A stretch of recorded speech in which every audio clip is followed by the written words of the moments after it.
Peraturan pemerintah atau PP nomor 25 tahun 2024 yang mengubah beberapa ketentuan dalam PP nomor 96 tahun 2021 tentang pelaksanaan kegiatan usaha pertambangan mineral dan batu bara telah diterbitkan.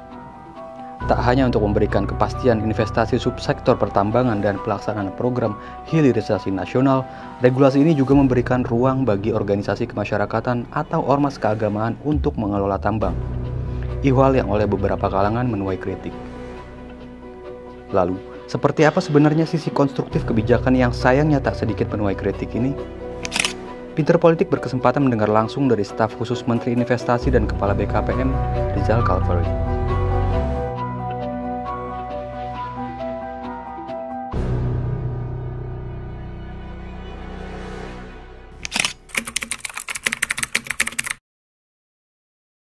Beberapa hal yang mungkin bisa kami sampaikan di sini bahwa pemerintah baru saja mengeluarkan satu PP tentang pembagian atau distribusi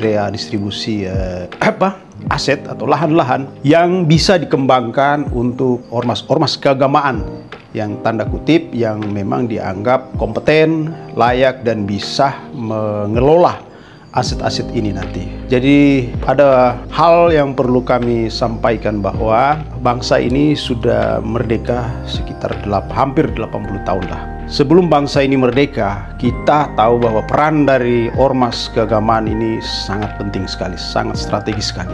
Kalau tidak ada yang namanya Nahdlatul Ulama, ya kan, Muhammadiyah, ormas-ormas Kristen dan keagamaan lainnya di dalam memperjuangkan dan mempertahankan republik ini, saya kira kita semua sepakat bahwa tanpa mereka negara ini tidak ada. Pada saat agresi Belanda yang dilakukan di Surabaya, itu hanya Nahdlatul Ulama yang berani mengeluarkan fatwa jihad untuk melawan sekutu saat itu. Dan puji Tuhan, alhamdulillah bahwa negara kesatuan Republik Indonesia bisa dipertahankan hingga saat ini oleh karena keberadaan dari organisasi-organisasi keagamaan ini. Kemudian kalau kita lihat lagi bahwa di dalam perjuangan pergerakan Republik ini ada unsur-unsur keagamaan lain seperti organisasi Kristen. Peran dari organisasi Kristen ini juga luar biasa di dalam mencapai kemerdekaan.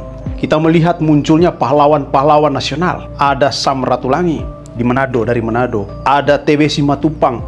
Ada Robert Walter Monginsidi, orang Manado yang berjuang di Makassar, mempertahankan negara kesatuan Republik Indonesia ini sampai ke Kendari, mempertaruhkan nyawanya untuk bangsa ini. Ini semua berkat peran yang luar biasa dari namanya ormas-ormas keagamaan. Begitu juga dari Walubi, teman-teman dari lembaga-lembaga keagamaan lain juga mempertahankan dan menjaga ideologi negara Republik Indonesia ini. Kita melihat peran dari HMI, dari teman-teman Cipayung, GMKI, dan PMI, dan ormas-ormas lain yang benar-benar mempertahankan Pancasila di tengah goncangan-goncangan ideologi transnasional. Dan ini, semua perjuangan ini harusnya kita berikan, negara memberikan penghargaan yang sebesar-besarnya di dalam menggarap akan kekayaan negara ini sejak Republik ini ada. Tentu negara sudah mempunyai kebijakan di mana memberikan kesempatan kepada dunia usaha untuk menggarap kekayaan alam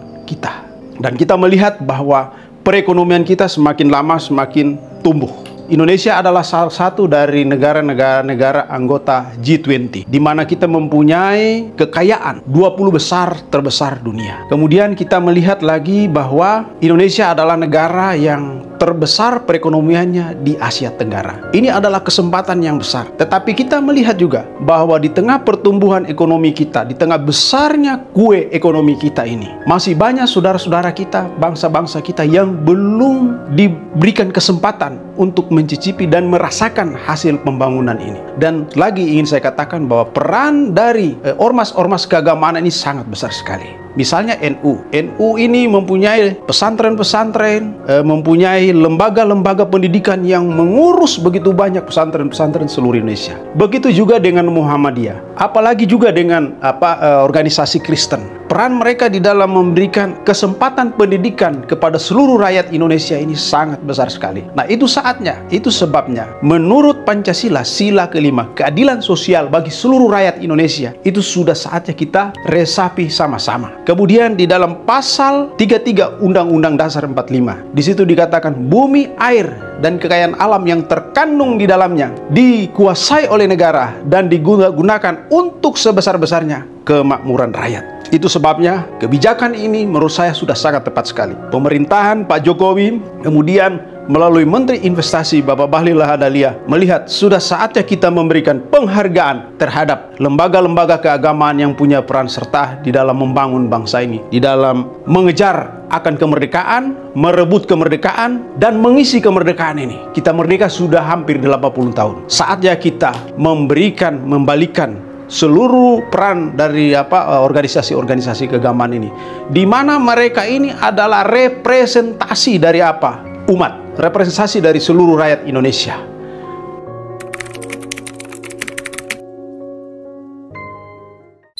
Ya, itu sebabnya di dalam PP yang baru ini dikatakan di situ bahwa lembaga-lembaga keagamaan ini harus memiliki badan usaha. Melalui badan usaha inilah dipercayakan untuk mengelola aset ini. Dan sudah saatnya juga kita memberikan kesempatan kepada lembaga keagamaan ini untuk mengelola, untuk memiliki. Pertama dulu minimal dia memiliki konsesi dulu. Kalau soal pengelolaan, dia mungkin bisa saja membuat satu badan usaha. Dan kemudian mungkin juga bisa bekerja sama dengan dunia usaha yang memang sudah kompeten di dalamnya. Banyak yang keberatan, banyak yang mengatakan kepada saya, sudahlah, ini lembaga-lembaga keagamaan ini hanya cukup fokus urus kerohanian saja. Justru masalah-masalah ekonomi umat itu yang langsung berhadapan itu adalah adalah lembaga-lembaga keagamaan ini dibandingkan dengan yang lain. Bahkan pemerintah pun ada yang kita tidak bisa jangkau mereka. Dan mereka mengeluhnya kemana?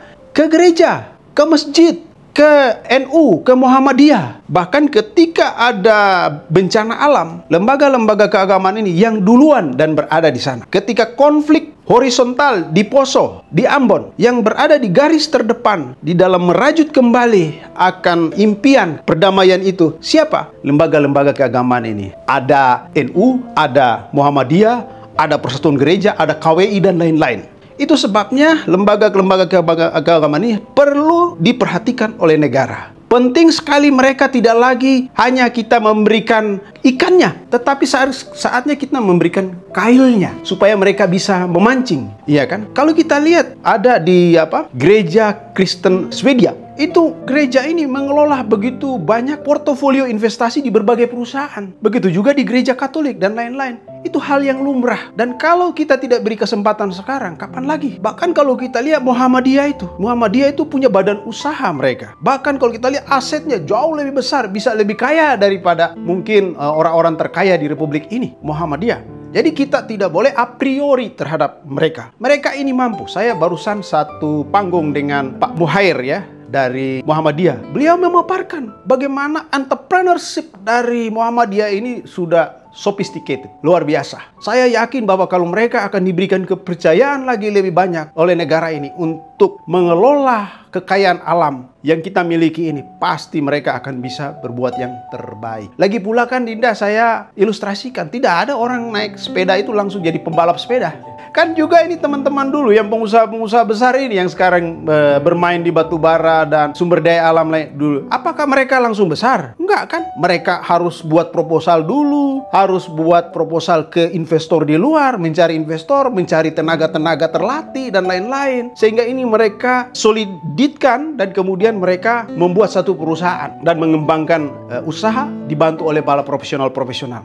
Saya kira juga begitu. PGI sudah punya kemampuan begitu. NU apalagi? Muhammadiyah apalagi? KWI lebih luas lagi. Sekolah-sekolah dan pendidikan Katolik ini seluruh dunia itu ada, Pak. Inilah yang kita kembangkan dan ingin supaya bahwa kebijakan pemerintah ini tidak dizuzonkan, tidak berpikiran buruk gitu ya. Ada yang mengatakan bahwa ini dalam rangka ini membungkam daya kritis. Tidak sama sekali. Sekarang ini apa kita bisa membungkam kekritisan orang? Sosial media udah di mana-mana, Pak. Tidak ada. Sangat sulit. Bapak tutup di sini, buka di sana, Pak. Tidak ada sama sekali. Kalau kita pikir sebenarnya Pak Jokowi dan Pak Bahlil memikirkan hal ini, Ini sebenarnya beliau-beliau ini kan pada bulan Oktober sudah akan selesai nih dah. Tapi orang kalau sudah pikirannya dulu sudah jelek, iya kan, matanya udah merah, lihat yang warna putih pun jadi merah, Pak.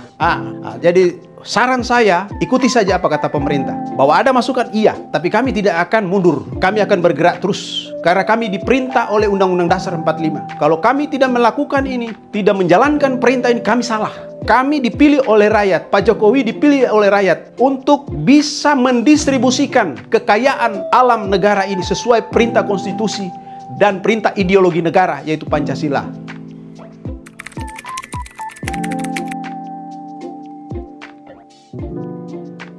Kalau dilihat di dalam PP terbaru ini, sangat jelas peran pemerintah akan melakukan pendampingan. Dan kepemilikan aset pertama, sahamnya harus terbesar. Yang kedua, bahwa setiap 5 tahun itu akan dikaji, akan dilihat bagaimana perkembangannya, bagaimana kemampuan di dalam mengelola ini. Istilah kata bahwa pemerintah akan menjadi mentor di dalam mengelola akan aset-aset dan kekayaan ini yang dipercayakan oleh negara ini. Negara bertanggung jawab. Negara bertanggung jawab. Ini PP gitu. PP itu bukan merupakan hadiah dari orang per orang, bukan hadiah dari Jokowi, bukan hadiah dari Bahlil, tapi hadiah dari negara. Ketika dia sudah menjadi dokumen negara, berarti negara wajib menjalankan. Rejim berikut wajib menjalankan PP ini, kecuali PP ini dirubah atau diganti. Tapi karena PP ini adalah bentuk keberpihakan kepada seluruh rakyat Indonesia, maka PP ini sesungguhnya adalah pengejawantahan dari konstitusi negara, pasal 33 Undang Dasar 45, dan kemudian ideologi negara kita, yaitu sila kelima, social justice.